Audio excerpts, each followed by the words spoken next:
So when I found the Wing Chun, I'm like, this is awesome because of the space it lives in. I'm like, this is amazing. I don't have to go to the ground. So the more I studied it, the more I fell in love with it, the more that I saw the true fighting applications, because I went to a 4 a.m. bar after that, and we had the brawls every night of the week, and then I became a cop, and you see the reality of what fighting is. So I focus on what Wing Chun is to me, and that is a destructive tool that is fast, devastating, economical, body mechanics, beautifully expressed when your mindset is turned on.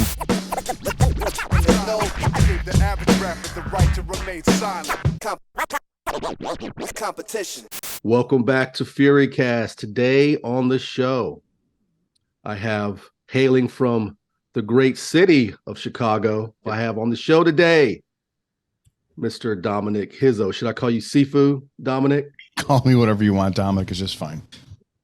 Go ahead and take a couple minutes and tell the audience about yourself, who you are, what you do. Well, let's give it the general nutshell. Number one, I presented myself to your audience, so I thank you. I always want to show respect to anybody's audience. I do, and then we get comfortable because we're going to have a comfortable conversation, so I can take that off. That is just to show your people I respect their time, and thanks for having me on. Let's see, the 360-degree view of who I am. A near 50-year-old man from the Chicago area, retired police officer, worked in the nightclub industry, current wrestling coach, wrestling competitor back in the 80s and 90s. Wing Chun. Started Wing Chun when I left competitive folk-style wrestling. Found Wing Chun by accident in what year was it? 96. It was 1996 while working at TGI Fridays. Randy, who was a friend of mine, started teaching me lopsow drills. I didn't know what they were at the time because his cousin was teaching it. I'm like, this is insane. And fell in love with it. Took me a while to find a credible Sifu because unlike back then, we didn't have the internet search. You had to go by the phone book and word of mouth, and you couldn't really research anybody. So I got blessed to find a great path in learning that route. And I've been doing Wing Chun exclusively as a martial art since 1996. And, here we are, 2024, still doing it, still not as active as I used to be, but I still have passion for it. Got blessed, started a YouTube channel 14 years ago and was just doing like everybody else was doing. I started doing this as a knife defense, and I was very stiff and very rigid and didn't know how to do the whole thing. And one day I had way too much coffee before class, and I started giving my opinions instead of kind of like the factual lessons of Wing Chun. And the next thing you know, my stuff blows up because, dude, I was giving opinions. It's like, holy cow, this is it. And then there's the infamous why I don't like Bruce Lee video, and then the rest is history. So that's me in a nutshell. Okay, as a JKD guy myself, of course, I have a martial art. I have a MMA school in Missouri City, Texas, right outside of Houston. And I don't teach JKD anymore, but we focus on STX kickboxing and Brazilian Jiu-Jitsu. We're an Eric Paulson affiliate. I don't know if you're familiar with Eric Paulson. I know who he is. I've never met him, but yeah. Oh, man, if you ever get a chance to train with him, take the time. He's really an amazing martial arts thinker. But former JKD guy, maybe always a JKD guy myself. I know you have your opinions on Bruce Lee, but that's cool. We can disagree, right, and still get along. And if I'm ever in the Chicago area, hopefully I could pop in and get a couple privates from you or something. You know what I mean?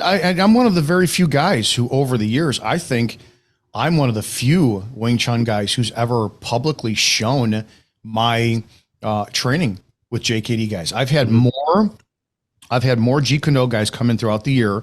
And it's nice throughout the years where they've come in, and I know here's the one thing I can't stand about the martial arts community is the faux humility. Oh, we're all brothers and we're all trying to learn from each other. Dude, that's a load of shit. If you're not a testosterone driven man who is looking to put his mark on somebody else and say, holy shit, that guy knows what he's talking about, then you're out of your mind. So I don't go into another thing of like, I would never train with you to have you like respect my skill set for like, oh, he knows what he's talking about. I would train with you for you to respect and be like, yeah, I would think twice about challenging him.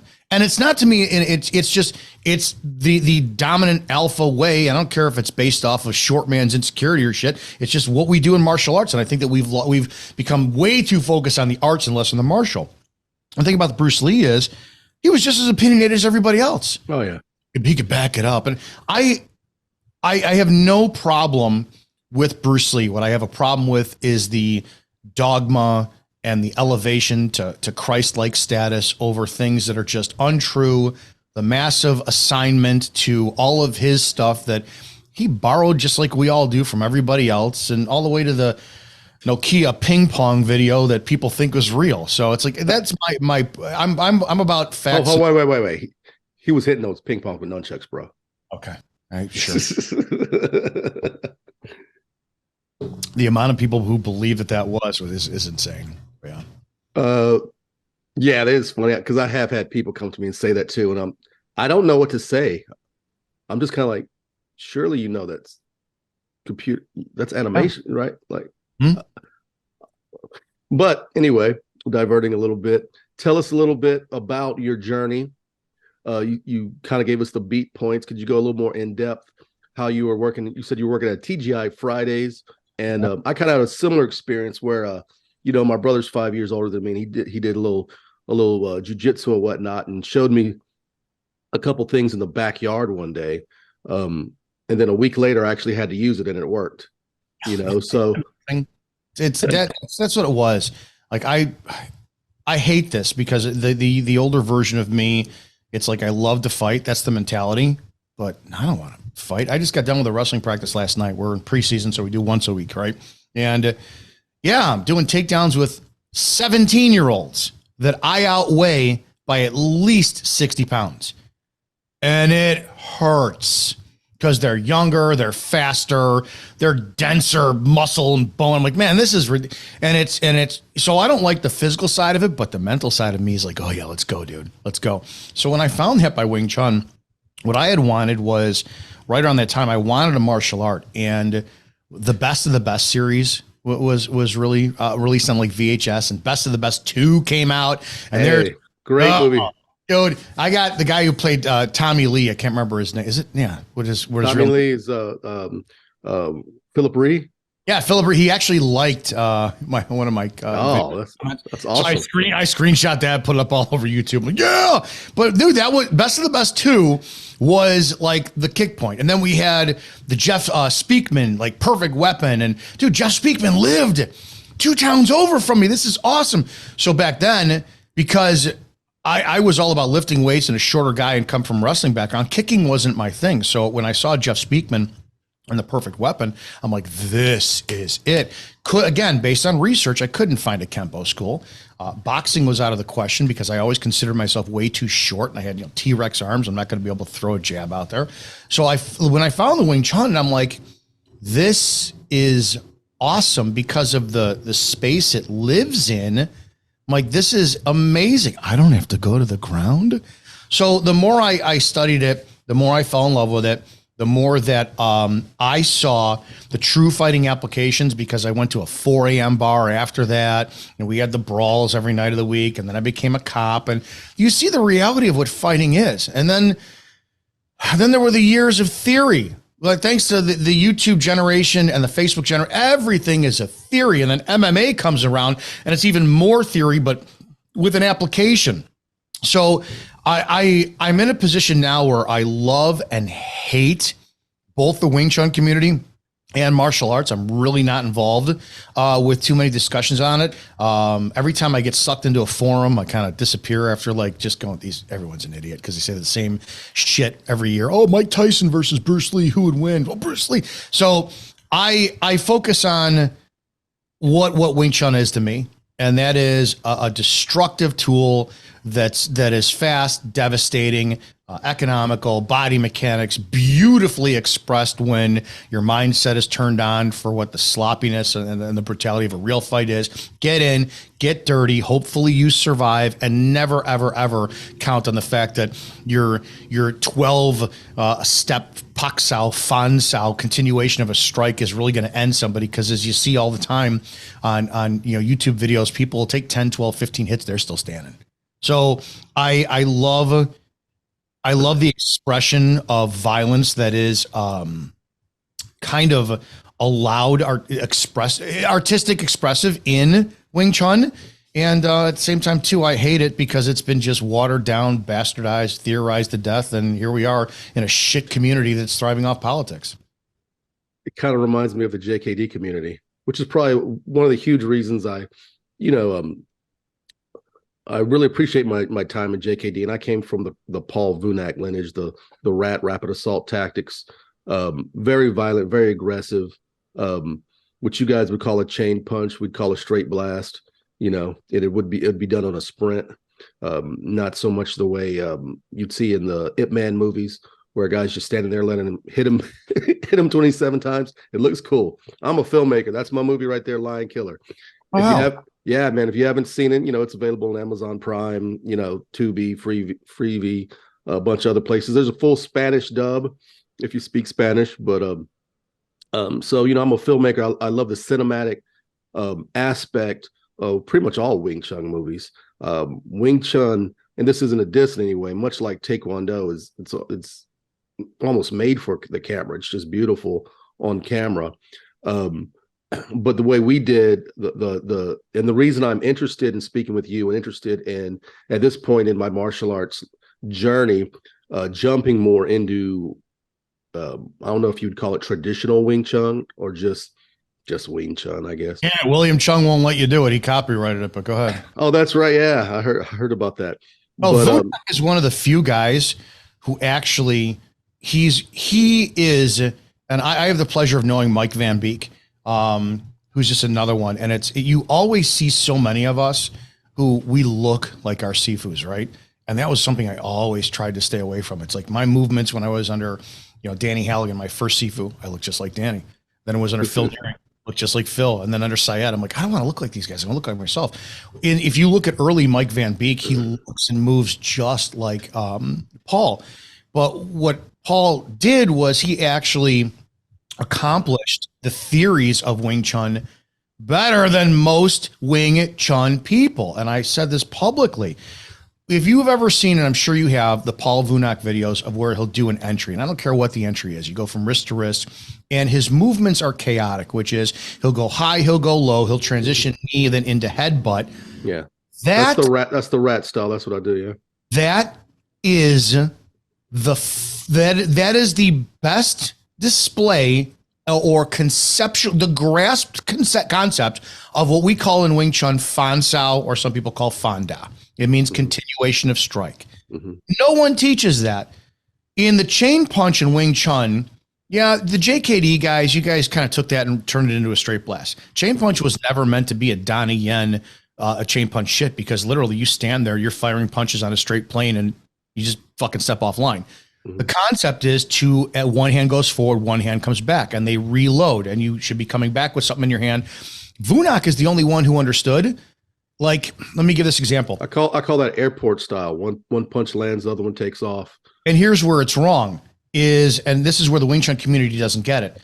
When you use firearms training and you're shooting into a target, it doesn't happen like the movies. You shoot and blast somebody, they fall back 10 feet, right? If you're using 9mm, 45 caliber, it doesn't make a difference. The concept is to slow the body down or to stop the body, and it's done by rapid blood loss. Unless you put around perfectly in between somebody's eyes and sever their spinal cord from their brain, and then ceases all activity, you have to induce blood loss for the body to slow down. And I believe it takes a pint of blood loss before the body is able to start. Well, I'm slowing down. So what makes more sense? You hitting like what was his name? Shit. What was the Suicide Squad video with Will Smith played that the guy who was the sharpshooter? I can't remember his name. Yeah, I don't remember. But in the one scene where they give him a bunch of guns, he's shooting the same hole into a target over and over and over and over and over again. So it's one round. So what makes more sense for blood loss? That one perfectly accurate round over and over, and you shoot 30 rounds through that same hole, or to spread your shots out so you look like a sprinkler and you have all that water coming out. So when it's Wing Chun, why are you standing there? Faksao, and then da, and then paksao, and then punch on this, and then elbow. Why are you doing that all on one plane when you should be spreading your shots out? Sensory overload, hitting different targets. Vunak was the only guy back then who understood that, and he didn't know he was doing more to advance Wing Chun than most Wing Chun people were. It was brilliant, absolutely brilliant. Yeah, and like I said, that's the exact style that of JKD I came up in, and if you're on the receiving end, if you're being the uke or you're being the the partner, you get caught in this. It's just you're behind, and it's high low, groin shot, headbutt. I mean, we'll clinch, bite the ear. You know what I mean?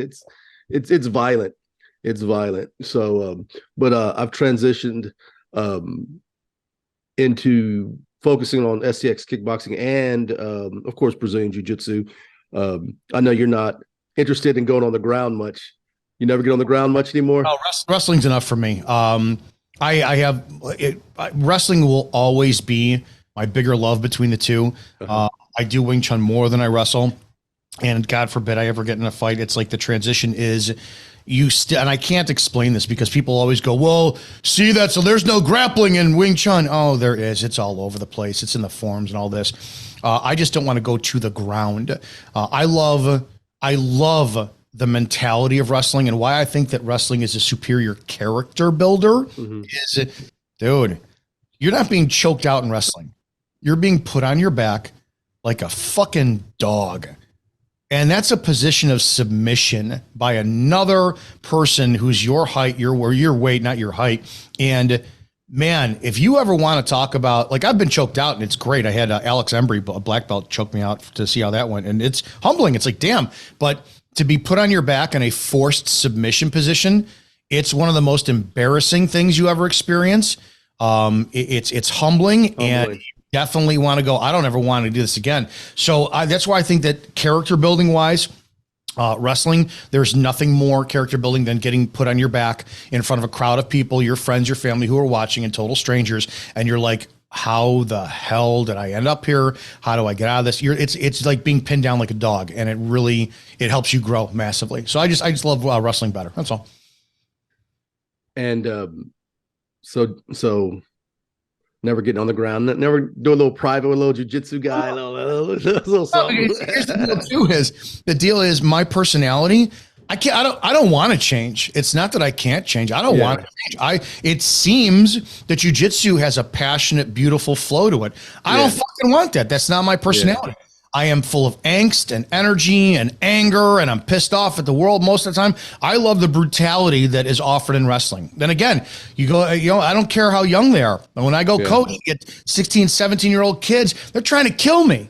They're not trying to do a flow with me. They're trying to fucking kill me. And I love that. I love that energy. I love being around that. That's something that, I'm not in the Zen 5 ring stage of my life where it's like, oh, I'm going to start doing more, art of war. No, dude, I want to go out in the mat. I want to keep my young youth mindset, fucking kill everybody. And it is what it is. I have no desire to change at all. From a grappling standpoint, that sounds, excuse me, it sounds a lot like catch wrestling. I don't know if you're familiar with catch wrestling, but where jiu-jitsu is considered the gentle art, catch wrestling is the violent art. So if you do, Eric Paulson, of course, is a catch wrestling instructor, but he'll tell you, he's like, and this is not good for building a school or a business, but their mentality is if somebody roll in catch wrestling, if you roll with somebody once, they should never want to roll with you again.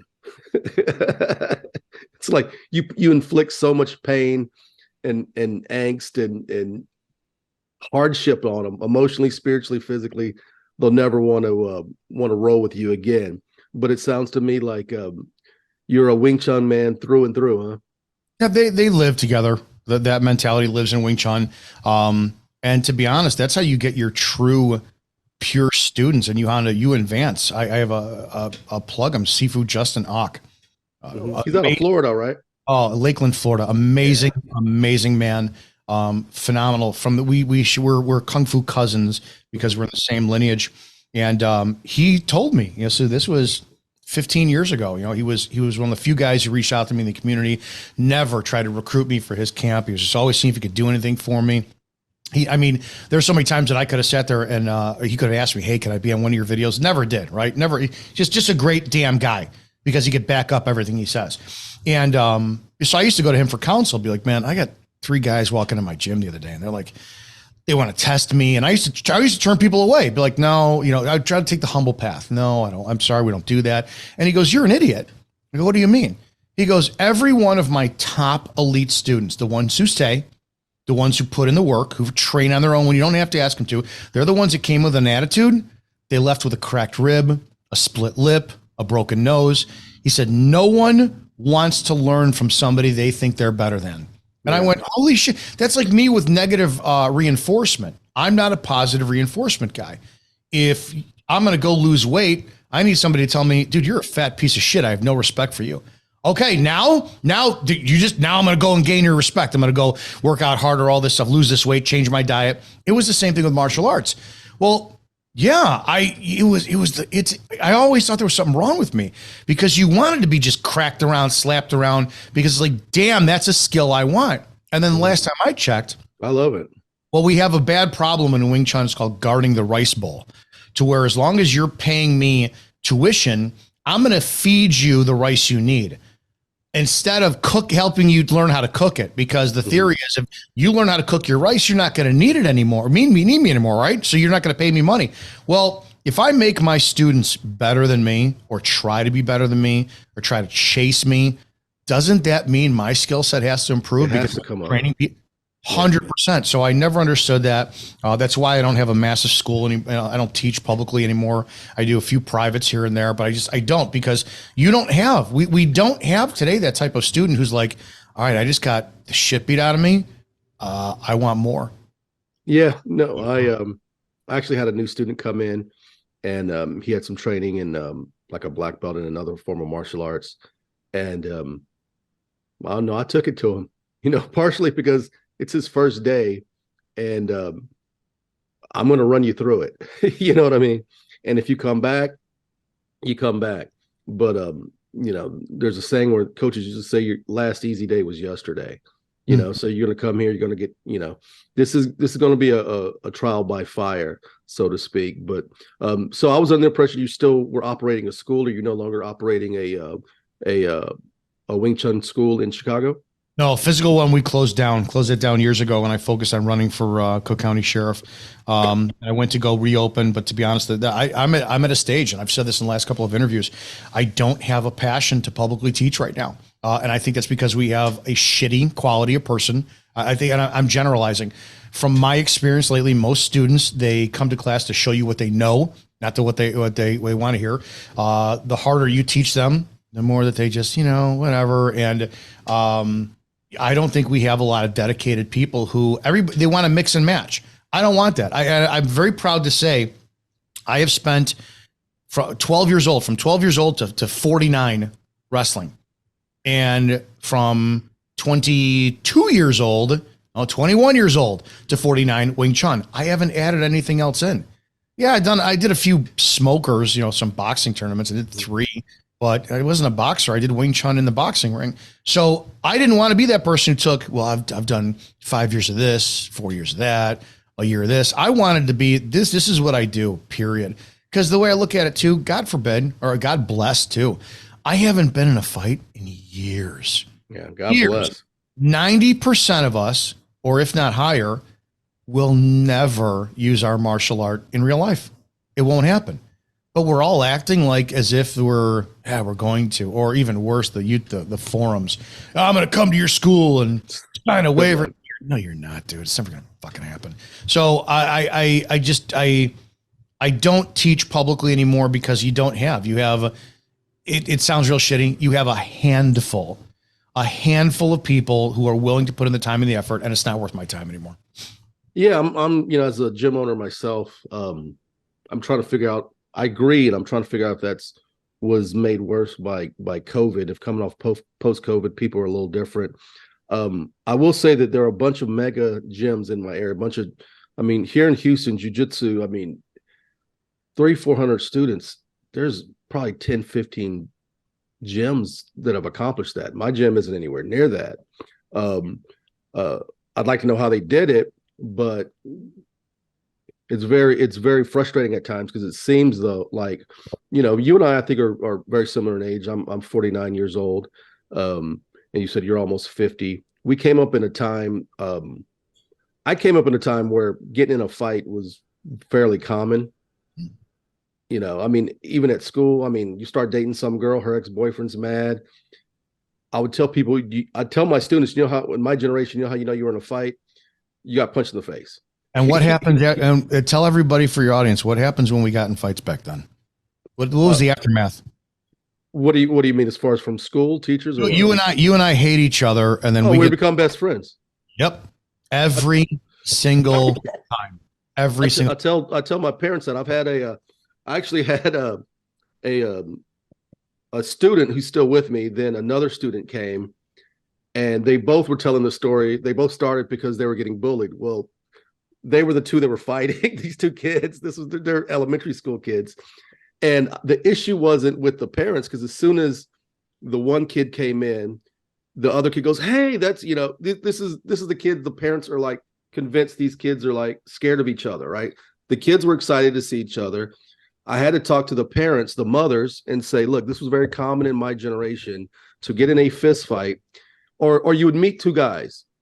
Hey, two best friends, how'd y'all meet? We got in a fist fight. That was the most common way men met their best friend. Mm-hmm.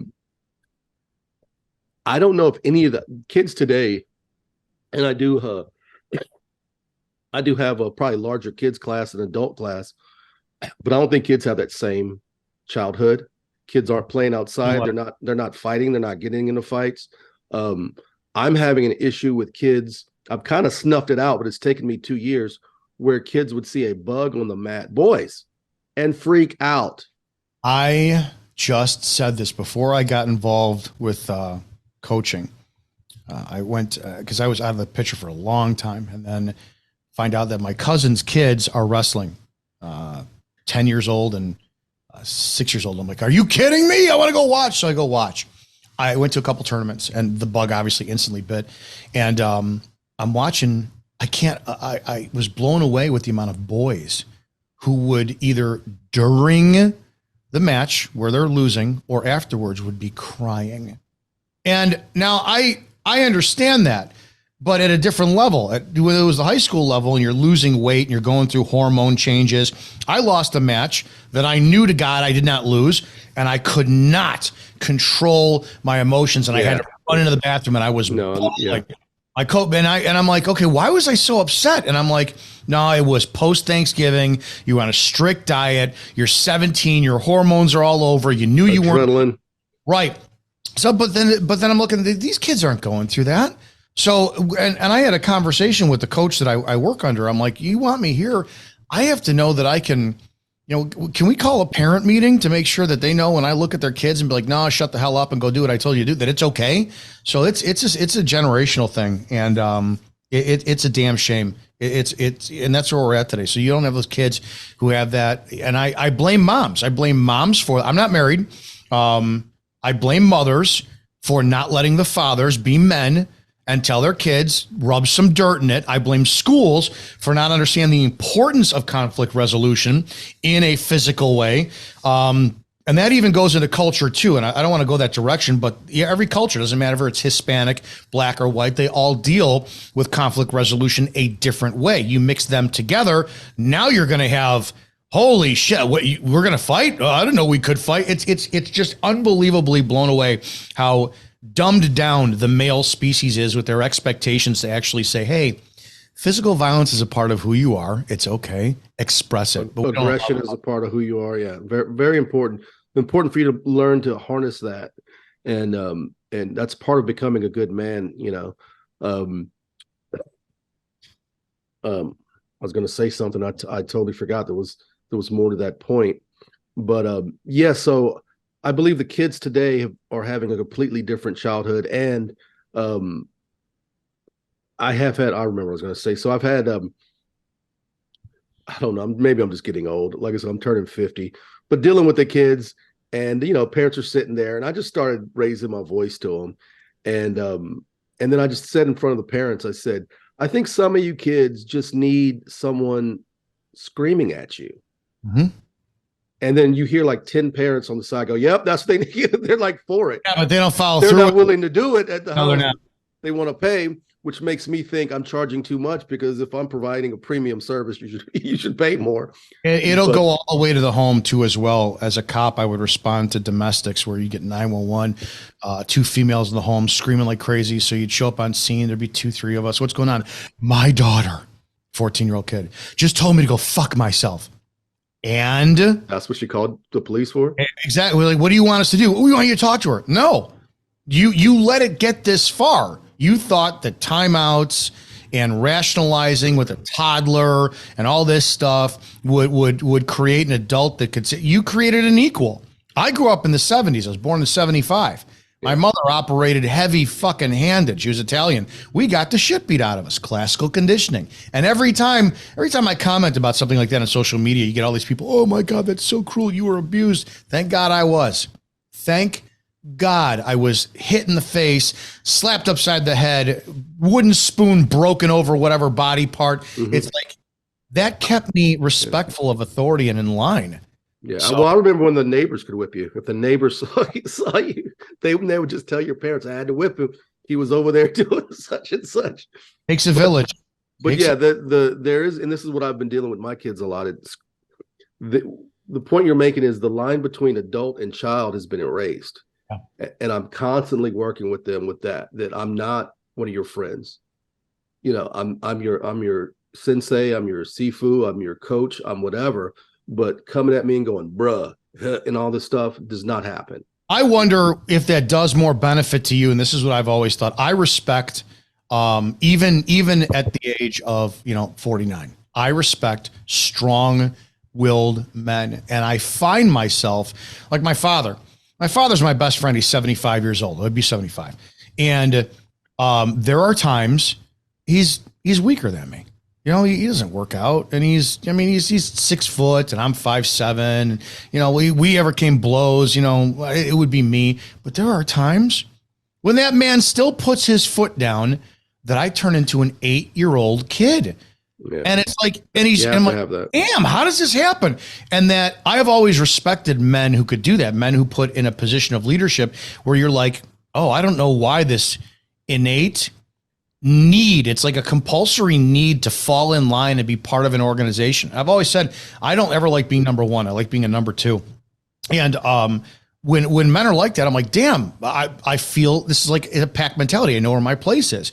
I have to wonder if that's what you're creating with young boys who are becoming men. It's like the harder and more you are online, does their biology, does their DNA, does their testosterone, their chromosomes need that masculine leadership to where like, oh, I can't fuck around Sifu.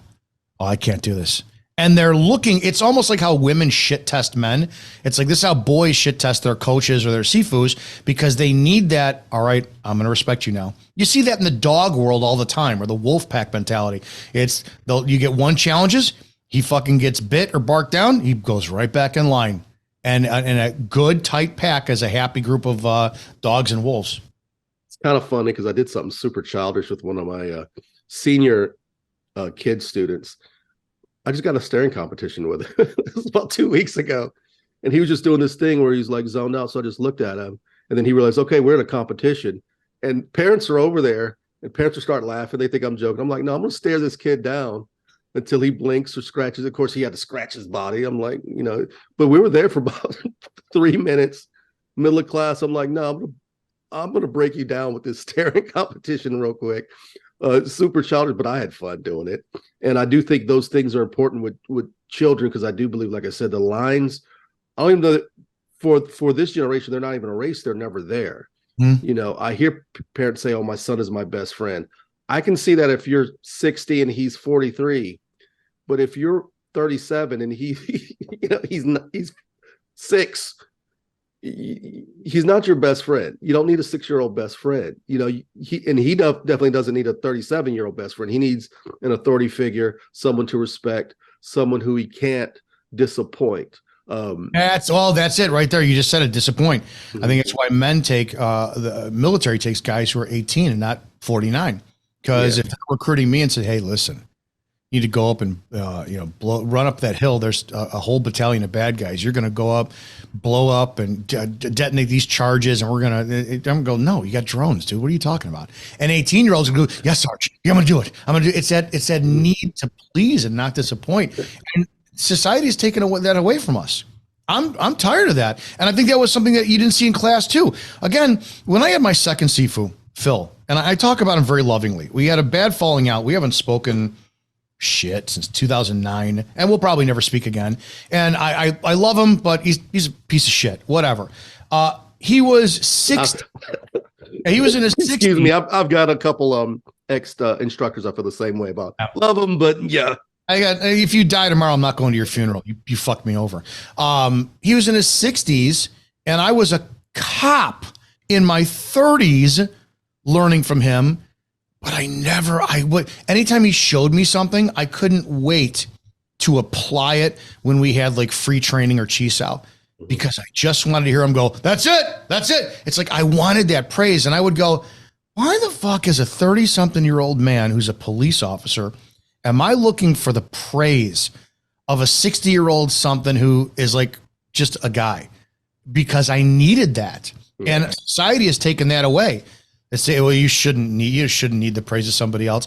I think if we brought that back, oh my God, it would be different. And I think that's part of the reason why I don't teach anymore is I think I'm so apprehensive about trying to apply that, because then if I'm trying actively to spark your desire to get my approval, does that mean I'm a narcissist and maybe I'm looking for you to just constantly fuel my ego? So that's part of the reason why I stopped teaching too, is I struggle with that. Like, am I doing that for the right reason? Trying to open up somebody's look to please me so it benefits them, but then maybe I'm a fucking narcissist. It's just too dynamic. And the fact that society has made me question that is why we're so screwed to begin with. Yeah. Well, that's a lot of the themes my movie, Lion Killer dealt with.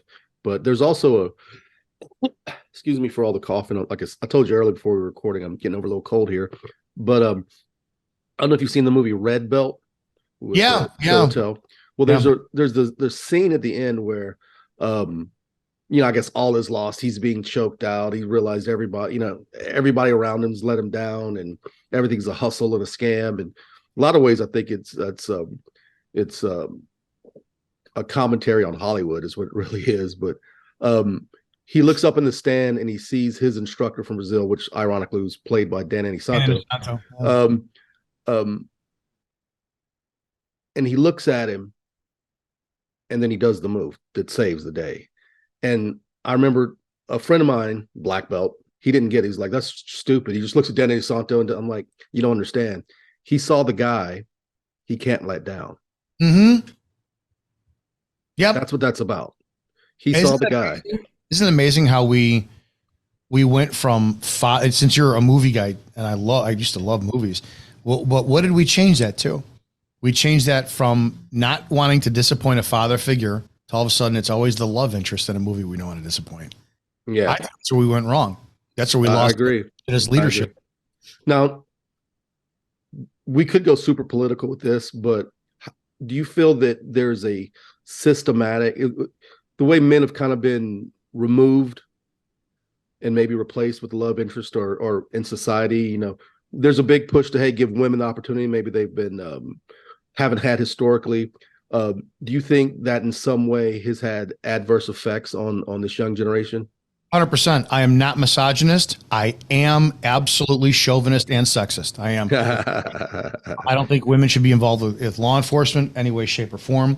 No more women cops. We saw what happened with the last Secret Service debacle run by a female. And then women, you can't do anything. It's like there's always exceptions to a rule. I used to teach women's defensive tactics for law enforcement, and there was a 6'2", 250-pound female correction officer who was able to just jam me into a wall. That's one female. out of the hundreds and hundreds we taught. Outlier, yeah. And there's always the exception to the rule. You took, well, if you really look at it, it's like guys are always going to just chase snatch. And what do you do though? It's like when you can't assert your authority or your will or this and that, and then all of a sudden you got to play the level. You got to show that you care. You screwed up. You screwed up the behavior patterns of men to be able to do their job by confusing what their goals are. And it's as simple as that. But yeah, I don't think women should be I hate, and I have to really watch myself, the integration of girls wrestling with boys wrestling. I think it is one of the worst. They're doing matches with like together where they're boys wrestling a girl. They've been doing it for a while. The first female that we had was in 1992 out here in Illinois. I mean, that'll work with young kids. You see jiu-jitsu before testosterone hits. Right. So and the problem, 5, 6, 7-year-olds, sure. You know what I mean? I kind of have a problem with that on that level too. Number one, it's the fact that there's not a lot of girls out there who could do this. And I love the ones who are involved in it. In 93, we had a kid who was pinned by a female. And this is a high school student, and he ran off the mat screaming. And I started to think about this. It's like, yeah, I don't care about the fact you're putting their bodies in awkward positions. I understand that. I'm talking about the fact that when you get old enough to recognize stuff, it's a lose, lose, lose for boys, right? Oh, it's lose, lose. I'm gonna go and beat a girl. Who cares? No guy's gonna be like, "Hey, you're awesome, bro." Right? Well, then what happens if you just lost to a girl, dude? Oh, we're gonna give it to you hard. You're never. That's gonna be your nickname for the rest of your life. I refuse to wrestle a girl. Oh, you're sexist and misogynist. It is a lose, lose, lose for males in that sport, in any sport. Yeah. So how do we fix it? Yeah, it's supply and demand.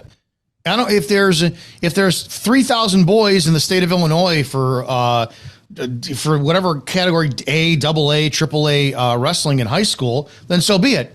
If there's 200 girls, well, so be it. Mm-hmm. I don't care. That's a lot of girls. You could do it. Yeah. If there's 20 girls, what does it matter? So that means you wrestle the same girl 17 times throughout the season. Who cares? I don't care. So it's supply and demand. If there's not a lot of demand for it, then don't supply it. Now, switching gears a little bit, going back to my interest in Wing Chun. I understand that it was invented by a nun. And I'm just kidding. You debunk that one. Yeah, that's no longer true. But yeah. No, but seriously, someone like me just looking. I've done Wing Chun, but always through the lens of JKD. You know, trapping. You probably don't even want to hear that term, trapping. Yeah, because it doesn't exist. But go ahead. But Pak Sao, Lop Sao, all the good stuff. Where should I start? Give me the advice on getting into Wing Chun. Understand it's all about you. That's it. You know, is there a lineage that you're more fond of? I would. Because I mean, Houston's a major metropolitan city. There's probably every lineage out here. There's 2 lineages, and the 2 lineages that I really endorse, so to speak, are the Wang Sheng Liang lineage, and he's the guy that, you know, really taught Bruce Lee, and then Bruce Lee allegedly went back and tried to get him to teach again, and he refused. And he was known as the king of the talking fists. His lineage, what I love about his lineage is they do a proper weight distribution of 50-50. You know, I was going to ask you that. That's the question I was going to ask you about, because I don't want to do a, you know. Well, there's the problem. There's a problem with what you're asking me. So his lineage was fantastic. And they do a lot. Their content is in close grappling without grabbing, and it's very hard to describe what I'm talking about. That so instead of grabbing with your hands, you're grabbing with your forearms. And anybody who understands what Chi Sao is understands what I'm talking about. The other is the Keith Kernspet lineage. Keith Kernspet came from Leung Ting, and Leung Ting was, I believe, Ip Man's last student. And Kernspet created some fucking killers. I think Norbert Mayday or Mayday Norbert, whatever his name is, Victor Gutierrez, Eamon Bostepi, even Sifu Sergio came from that lineage. Those guys get the mindset, and they are savages. They're incredible fighters. The problem I have is with that system, and they adopt the 70-30 weight distribution. And it's great for training, but unless you stick through it years and years and years, you're not going to understand to apply it. And when I realized that lineage had a little bit of fault to it was I met a person who had been training in that lineage for 4 or 5 years. And I said, do you want to roll? Let's do chi sao. We were doing chi sao and I did some lop chop, 7 movement. He goes, oh, that's level 6. I'm not there yet. What? So it's a school. You have like 12 levels as a student that you have to pass until you can test to be a teacher. Then it's like 17 levels there. So I'm like, oh, that's why you go there. You're going to learn 70-30 weight distribution for your feet, which has benefit for like building up rear leg strength, but you're not going to be able to understand when that applies until like your 8th year. And I know that's probably not the case, but I'm giving a really extreme example. So what I like about both those lineages is with anybody who came from a direct descendant of Keith Kernspet, man, you're going to be a fucking killer. Anybody who's under Wang Shengliang, you're going to learn how to kill the right way. So those two specific. My lineage, I got blessed because I came from Ip Ching and Ip Chun, not directly underneath them. I learned under Ip Ching's lineage, who was under Ron Heimberger that taught Danny Halligan. And then when Ron Heimberger died, it was Eric Lee. And then I went to Phil Nearing. Phil learned from a man named Steve Lee Swift, who was also Justin Ox Sifu. And Steve Lee Swift learned from Simon Lau. Simon Lau, in my opinion, was the blend and the best of all worlds when it came to, he is savage, ruthless, brutal. And then Phil met Sam Kwok and learned the flow and the beauty and the chi sao aspects of Wing Chun that nobody else was really teaching. I just did a video saying that I believe, based on his totality in the years, Sam Kwok is the greatest Wing Chun practitioner of our time. And then I went to my current Sifu, Syed Ahmad, who he was under a man named Dave Jeglin, who was ironically Phil's Kung Fu brother while under Steve Lee Swift. So for me personally, I don't know anybody who teaches Simon Lau's brand of Wing Chun. I mean, if Steve Lee Swift still teaches, great. The closest I see is Justin Ock in Florida, Lakeland, Florida. His stuff, but he's also so damn worldly, and he's had exposure to so many other people. I think he just can't help but integrate what he's learned. But yeah, for me personally, if it came down to fighting, Simon Lau, end of story. But when you take Sam Kwok now and you get the energetics and the chi sao and how, you take that fighting to the next level, now it's like, holy shit. And then you apply Wang Shengliang's kind of ruthless tactics from, 50, 60 years ago. And then Keith Kernspet's lineage of real serious hardcore training. You have to go around. You have to find out what really works for you. But the biggest key is, and I think it is thanks to YouTube, it's a study. It's a study. So if you're not going in to be like, all right, that's how this person makes their spaghetti gravy. That's how this person makes theirs. I want to make my own, and that's all the same ingredients, right? Tomato paste, chopped tomatoes, salt, pepper, cheese, Parmesan, oregano, whatever it is. You put in the basics. You got to make it your own. So, and sadly, where I think we get a little bit of delineation is that's a Jeet Kune Do philosophy. Mm-hmm. So it's like, all right, you go, as long as you stick to the foundations of shit and make Wing Chun your own. I think that's the ultimate end goal. Cause like I said, I'm 5'7", 230 pounds. I love to lift heavy weights. I do powerlifting. Well, you shouldn't lift weights for Wing Chun. Bullshit, dude. I'm never going to be 6 foot. I think Phil was like 6'2" on his best day. Long reach, did Brazilian jiu-jitsu. He is not strong, but why could he beat me every time? Because he was able to make his Wing Chun, and I just didn't at the time. So yeah, there's a lot to be said about it as long as people dissect what they want from everything, adhere to the principles and concepts, and they never stop studying. Because 20 years into doing Selam Dao, you're going to look at it and go, holy shit, I've been doing the same 108 movements for the last 20 years, and I just discovered something new. That's why I will stick to one thing, because it still has never not revealed something to me over all this time. Any thoughts on Francis Fong? Yeah, I think he's great. And here's why. I think Francis Fong and the YouTube, I just did an interview a couple months ago with Kevin Lee. Mm-hmm. God, that guy's incredible. He's good. He's great, right? Here's the problem I had is, I know he's CSW. What CSW, my affiliation. Eric Paulson's organization. Yeah, I did see him training with Eric Paulson.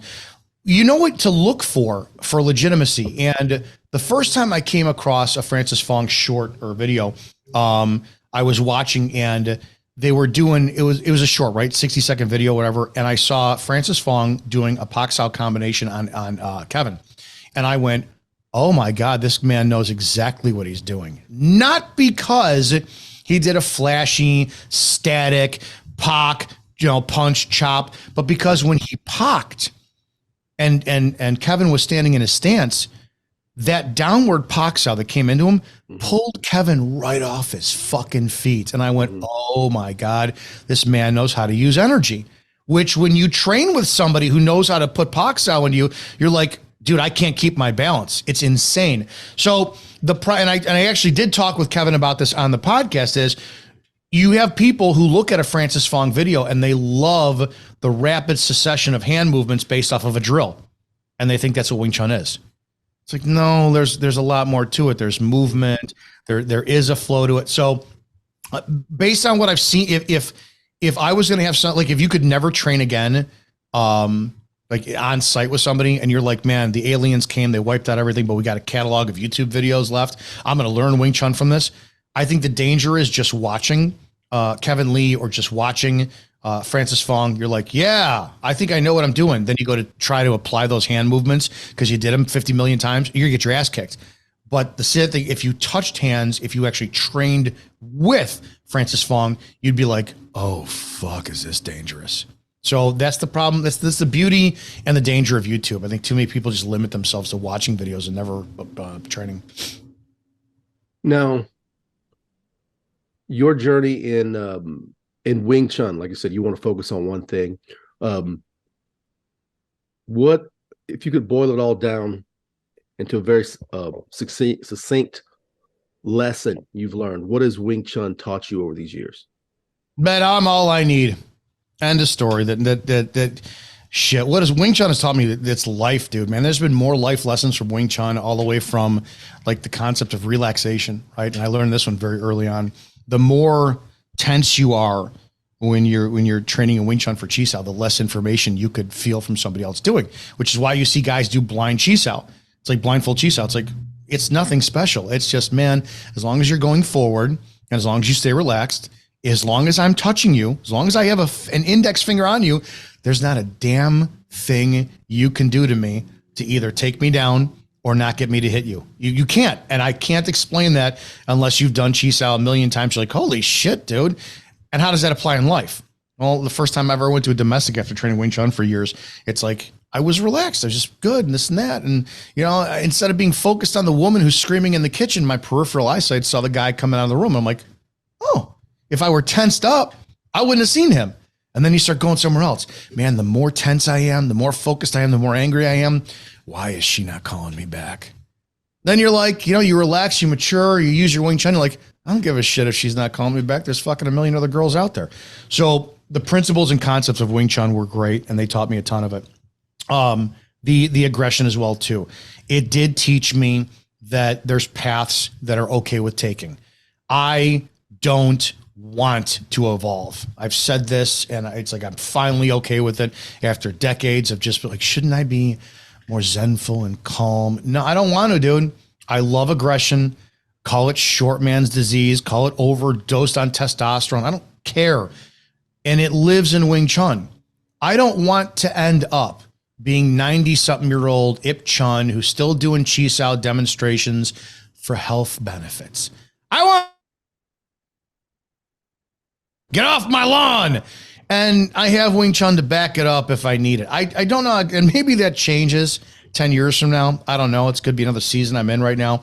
I guess for the most part, a lot of what Wing Chun has taught me is full permission to be me for whatever I want, because I have the ability to navigate anything.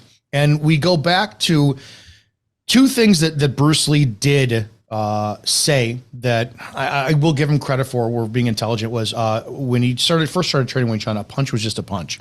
And after a while, it was a punch is ankle, knee, hip, shoulder, elbow, spine, wrist. Oh my gosh. And then after a while, punch is just a punch again.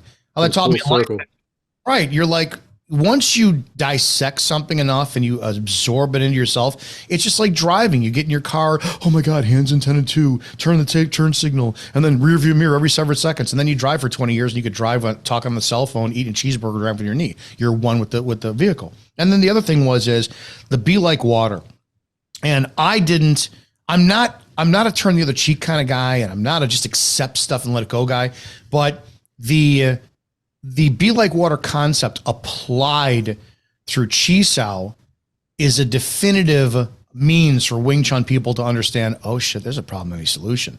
So when you look at the concept of be like water and adapting your situation, that's a philosophical one. That's great. In application, when we do Chi Sao and that rolling hands exercise, the object is like to always be able to put my palm, my fist, anything on your sternum. We always aim for the sternum because it's a 5 points of a center line.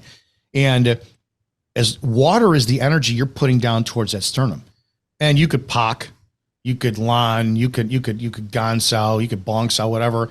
And my stream of water, because water is always going to go down stream, is going to be thrown off by your boulder that you put in the way, or your downed log that you put in the way, or the slope of whatever. And my water has to navigate with all those winds back towards that. And when you start doing that, and then you realize, okay, what are the components in order for me to wind up touching your chest to apply this theory? I got to be closer, which means distance. I got to relax, which means that's how my feet are going to get at the information from what my arms are telling you, relax my body, and then turn it on at the last moment. That's the one thing I will give Bruce Lee credit for, is he took and the dumbed down a concept, which when you apply it through physicality, you're like, I cannot help but see that physical movement based in this concept just gave me answers for everything. Got a problem with your boss at work? There's a watery way to navigate this based on my ability and my application of all my shit to get around the obstacles to get what the fuck I want. You got a problem on a domestic, you got a problem at the gym, you got a problem, dude, that, so those things, Wing Chun has taught me so many forwarding navigation ways of getting whatever the hell I want by using me as the weapon, me as the tool, me as the changing force. It's all reflecting. For someone who doesn't like Bruce Lee, you quote him a lot. Yeah, because I don't like him. And if I said this before, I've never said I hated him, which always kills me. So you're the guy who hates Bruce Lee. That's what I heard. I heard Dominick Izzo hated Bruce Lee. That's I hear it all the damn time. I don't like what's not true. And what's not true is he was a 32-year-old kid. Yeah, I look back at me at 32. I'm like, I didn't know everything. What I don't like either is there is somebody today, or there has been somebody 10 years ago, 50 years ago, who surpassed him in their skill sets, but they will never get the credit they deserve because they're always having him as holding the mantle of the epitome of standard. If he had continued to live his life, I don't think he'd have the status that he does now. His death elevated, cemented him into where he's at. Well, it's also the power of film. I mean, he did what, 3 complete films? You know what I mean? But it's just the power of the medium of film with who he was, which was a truly magnanimous person.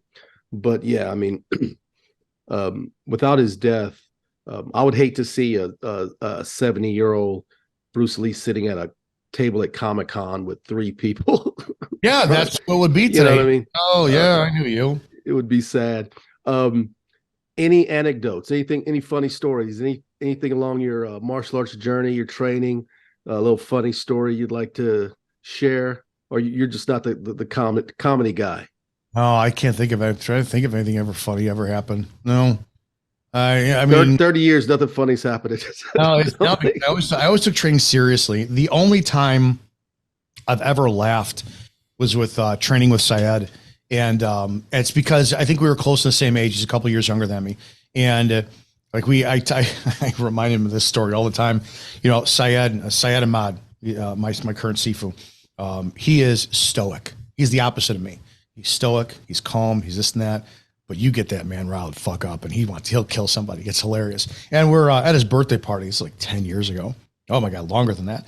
And we all watched the Raid, like the Raid Redemption before it came out. And it was just hilarious watching this calm man. We're in the city of Chicago. We're about to go out for his birthday. It's 9 o'clock at night. We just start watching, you finish watching the Raid, and he's like, I'll go fuck somebody up right now. It's like, dude, what the hell? So I look at that kind of stuff, which was funny because I purposely always remained kind of like, he's a younger guy. He's 3-4 years. No, he's 4 or 5 years younger than me. I'm a cop, but he's my teacher, and I want to please and impress him and blah, blah, blah. So I just think that kind of moment of break in character was hilarious. And that's something I bring up to him every now and then. It's like, because he's always so even keel. But I mean, outside of that, training was always dead serious for me. And I think that's because I came from wrestling background, and it was Monday through Saturday. Culture, yeah. Monday through Saturday, 3 hours a day. And then when you get to martial arts class, it's fuck around. I'm like, dude, no, I don't like this. So I guess in my mind, I didn't like the sitting around, standing around talking in martial arts. It's nowhere. Why are we not training? So I think I was my own worst enemy in that, and the standards I put on myself were a little bit too much.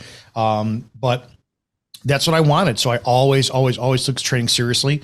I was not about to drive. I used to have to drive an hour plus in traffic to go from the suburbs to the city to train with Phil Park for $20 a day.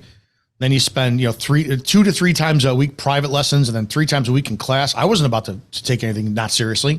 I'm spending thousands and thousands and thousands of dollars a year, and it's like 4 hours out of my day, 3 times a week at least. No, so nothing was ever funny for me. I don't know if most people have that dedication towards anything. You know what I mean? Which is sad. To be good at anything, or to be great at anything, you really need to be really obsessed with the concept of that thing. Yeah. So I mean, there's a lot of things I could break down on that, but and nothing funny about it. I was my coworkers were, when they saw, like in the squad room, I was looking at on our squad computer Wing Chun videos. They're like, oh, you're learning patty cake? Okay. Sure. Fuckers. Sure. Yeah. Well, yeah. I mean, imagine when people see you watching videos of 2 shirtless men rolling around on the ground. What they say. I know. And you'll never hear me make fun of that, because it's like, yeah, I mean, yeah, every now and then I think I put up some video the other day talking about how a couple of high school or college wrestlers like fought a bear. And I'm like, yeah, they fought the bear, and BJJ guys would have blown the bear. And it's like, maybe that's it. But it's like, no, I respect the shit out of Brazilian jiu-jitsu, because it's something I don't know. I don't do. I don't understand. I can't, of all the things, it's like you would think that I would learn relaxation, how it would apply to BJJ. No, in my mind, I can't see how their calmness helps them out of a situation like that, when I know how it does. And that's because it's like when it gets to that position, I'm not there for sport. Being calm. Well, it's just like being a cop. It's being calm in super high stressful situations. I mean, this thing can go wrong at any second, and I need to be thinking of the third step ahead. But that's why I enjoy maintaining onto the level of hanging on to that aggression and angst. Yeah. I've had to be professional, calm everywhere else. When it comes down to Wing Chun or wrestling, I don't have to be. And that's why I'm still holding on to that, I think. So before I let you go, always ask my guest if they'd like to give any advice. All the years they've trained, all the lessons they've learned, what advice would you give to the young generation just starting their training? Shut the fuck up and do what you're told. Do what you're told. If you find somebody that is a professional at their craft, you don't know everything. Shut your mouth and do. I don't care if they tell you do it 1,000 times. Do it 1,000 times.